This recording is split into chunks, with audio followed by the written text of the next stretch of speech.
Okay, what a way to cap off a tremendous week. I've got to say thanks to Belk for their partnership with this bowl and the job that they've done, the Charlotte Sports Foundation. I mean, this is a first-class bowl, and everything that we did, all the activities, our kids had a great time, a great week, and really proud of the way these guys played tonight. We didn't play perfect. We didn't play our best game, but we played well enough to win a football game. We did enough offensively. Defensively, we really played well in the first half, and I thought we dominated really in the first half, and we had game-changing plays in our special teams that we expect, and it was a great week and a lot of fun. Great way to end it. Questions? Please raise your hand and address the question either to Coach or to Ryan. First question is to Coach. In the rest of the game, did you see that your guys were going to be this ready to play? Well, I mean, you never know. You're 28 days away from the last game, but I can tell you this: we got I think 10 or 11 practices in, and our guys did a great job of preparing the same way they had the whole season. I mean, their focus, their intensity level in practice was the same. And so, I'm going to say it just boiled down to great preparation, and that's why they played the way they did tonight. Oh, and by the way, this is Ryan Switzer, in case y'all didn't know who this was. One of the taller guys on the team. With what Ryan did today, with what TJ did, I know this has been kind of a continuation of young guys stepping up, but when you look in the future, what do you see just in terms of? Really excited about the future now. I'm telling you, we've got some young kids like Ryan and TJ and Mikey Bard and Brian Walker and Des Law. I mean, and Lucas Crowley and Bug Howard. I mean, these are all guys that are true freshmen, not counting the redshirt freshmen that played for us this year also. So, I'm excited about the future. I really am. We're going in the right direction. Recruiting is going extremely well. There's a tremendous positive buzz around the state of North Carolina about the Tar Heels, and good things are coming in the future. Sure, right. Coach, can you talk about the offensive line's play after James went down? Yeah, that was that was tough now. I mean, James a senior and then playing in his last game in Carolina Blue, that was tough to see him go down. And Appel stepped right up and we didn't miss a beat. I think maybe he gave up a sack throughout in the second half, but the offensive line, I mean, we ran the ball effectively throughout the game. We really did, and efficiently. So very proud of the way those guys played. I mean, really did. We had, very few mistakes throughout the game up front, and especially when you take, you have a guy that's played how many starts? 49th start of his career, and then he goes down in the middle of the game, and he's one of our team captains and one of our leaders, and I thought our guys responded very well. Go right again. Larry, Ryan obviously had the touchdown return. He had the other one that was called back. Were you surprised that they gave him that many opportunities to make a play? Well, you saw what they did. I mean, they rugby punted first and tried to, kick away from him. That's the first time we've ever shown two returners back. So I'm sure that caught them a little bit off guard. They were going to be short in their coverage if they kicked it back over to TJ because they only had one guy back over there. So that was a question. They kept the quarterback out on the field with their punt team one time, but we still had Switzer back, so they called timeout. I mean, I thought they were in a bind. And, Switz did a great job. Those guys, again, those 10 other guys believe every time he touches the ball, he can take it the distance. And so they give just that much more, blocking and getting their job done so that we can do that. With the limited number of healthy bodies at linebacker, given their passing attack, do you have any concern about how your defense would respond to that?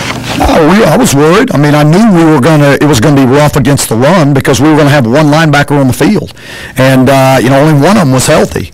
I mean, the other one didn't practice all 10 practices. He never made contact with anybody, and then Travis Hughes didn't get to go at all. So yeah, we were worried about it, but those guys stepped up and did a great job. Second round. You talked about how big this win was, but in terms of recruiting, in terms of just kind of the forward motion of this program, how important is finishing 7-6 instead of 6-7? Winning's always very important, believe me. So finishing 7-6 was critical. And not only that, it was about, for this football team, starting 1-5. Starting 1-5, and nobody thought we'd be sitting here today. I mean, really, at least nobody outside of our locker room. And those kids just kept believing, and they kept playing hard, and they got it done. Does that make a difference in recruiting? Sure it does. Yeah. every win is critical to your success. Back of the room. Coach, back here, can you just talk about your defense and their performance and, any surprise, any shock at how well they performed, especially in that first half? No, I mean, I'm not shocked. I mean, those guys have been, they've been doing great things all year. There have just been games where we've given up a play or two here that were very critical. And tonight we really didn't do that, especially in the first half. I mean, we were, from what I remember, we were dominant in that first half defensively. I mean, we were all over the quarterback. I don't believe they ran the ball very effectively in the first half. So, I mean, our defense did a tremendous job. Coach, your thoughts on your quarterback's play today, and how important is it for you to recruit this Charlotte metro area? Well, Marquise was home. We had Brian Walker was home. Des Long. We had a bunch of guys. I think it's 14 or 15 guys that are on the team that are from the Charlotte area. He has family here, if you didn't know that.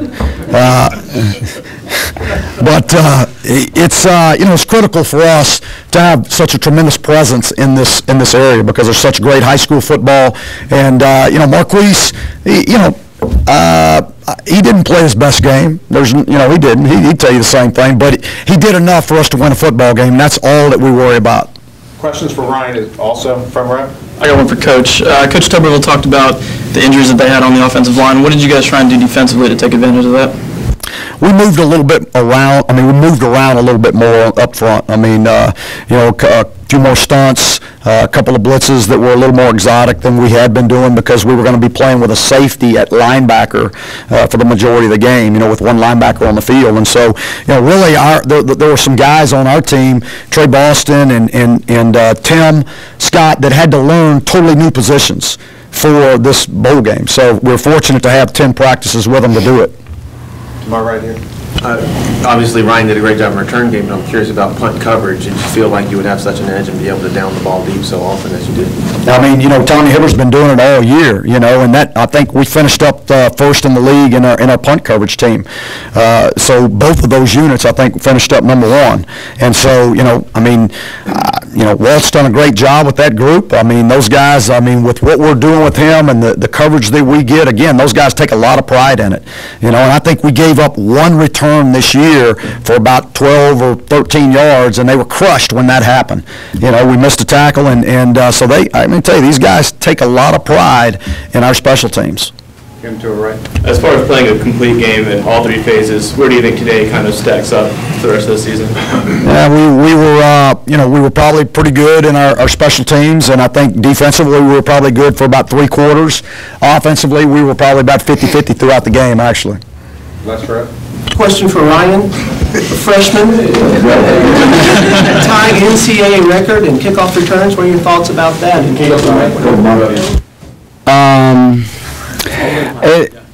It's pretty good. I'm happy I was able to do it.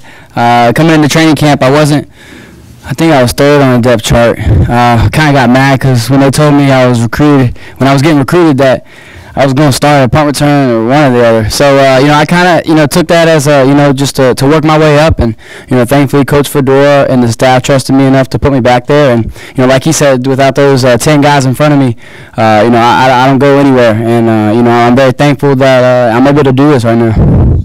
You've had all 5 of them since the Virginia game.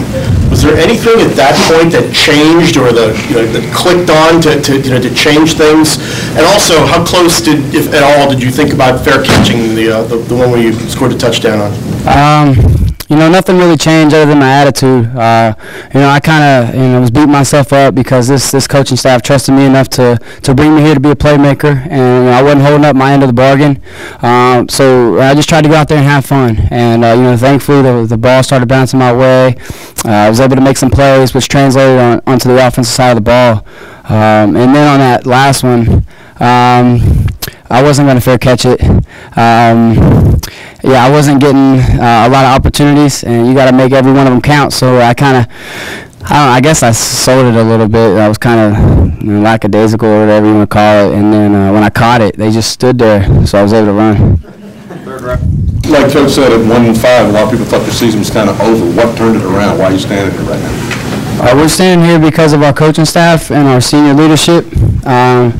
Those 2 groups together, man, they didn't let us, hang our heads. They didn't let one person step in the facility building who wasn't ready to work.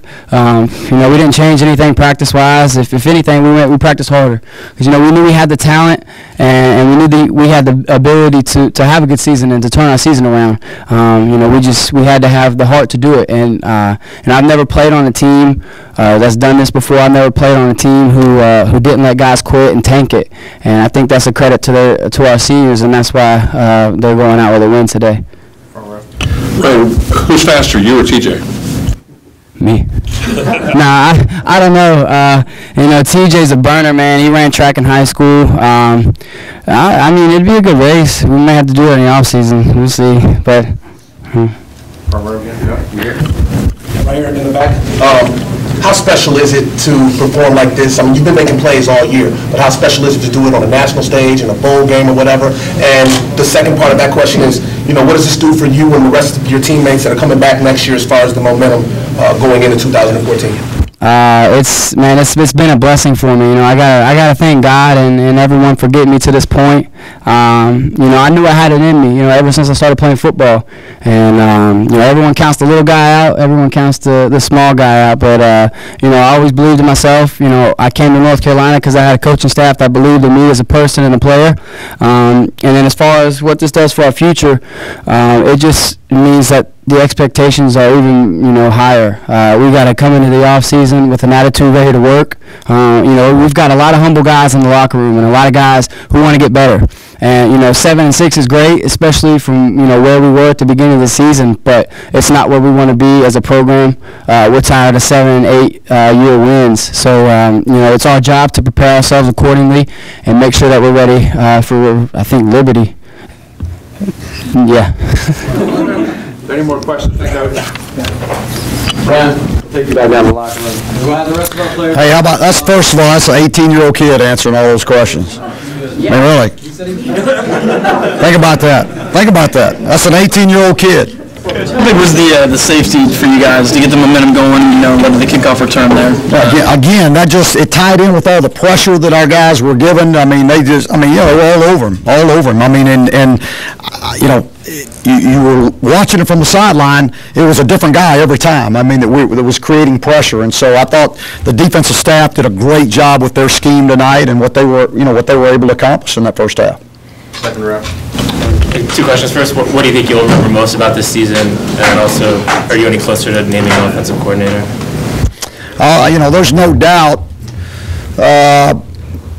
when we were 1-5, that's what I'm going to remember, and that's what I'll take from the season is from going 1-5 to where we did and everything that happened along the way. Because I take a lot of notes and I keep notes and I go back and look at those notes and see what was going on that day and what happened, what we addressed, throughout the season, and I will go back and study all those. I mean, because that's I try to learn from every situation that we're in, and again, I can't tell you how proud I am of the staff and the team for what they were able to accomplish when you're 1-5. I mean, you don't really understand the feelings of those guys when everybody on the outside telling them what's wrong and why they can't be successful or what's happening with them. And they just did a great job of focusing on what the coaches were telling them and kept believing. What was the other part? What's the timeline for naming offensive coordinator?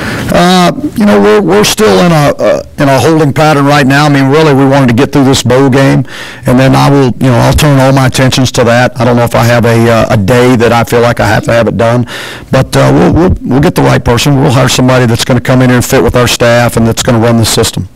All right. You had several key critical fourth down conversions, and even though you went for it the third time and didn't get it, what does that show about the confidence that you have in the offense? Yeah, I mean, I've got a lot of confidence in these guys. I mean, again, because of the way they prepare. I mean, they when we're at practice, I mean, they're serious and they're locked in and there's intensity no matter what we're doing in practice. And because of that, they know that I'm willing to go for it on fourth down or to do extra things in special teams because of their focus and their preparation. And so, again, it's a credit to them. Coach, how'd you handle play calling duties tonight?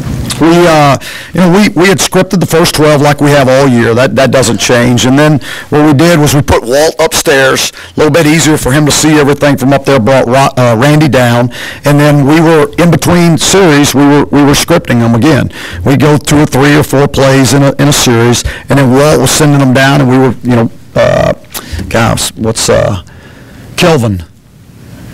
Kelvin's last name? Good question. Special K is what we call him. He did the signal. He's one of our managers, and he did the signaling in for us, and so he did a great job with that also. What's the update on James Hurst, if you have one? I do not know yet. I have not seen James since we came in, so I really don't. I just know he couldn't go back in the game, and I have not heard yet, so I'm looking forward to seeing him here in a few minutes. Cincinnati was unable to score on the fumble that they were forced. They had that 9-minute drive. How confident are you in your offense's ability now to sustain a drive like that? It's something that you guys haven't really done this season, and it's so different from the fast, the quick that you guys usually do. What was that like in the way that it was different? Yeah, well, that makes it tougher when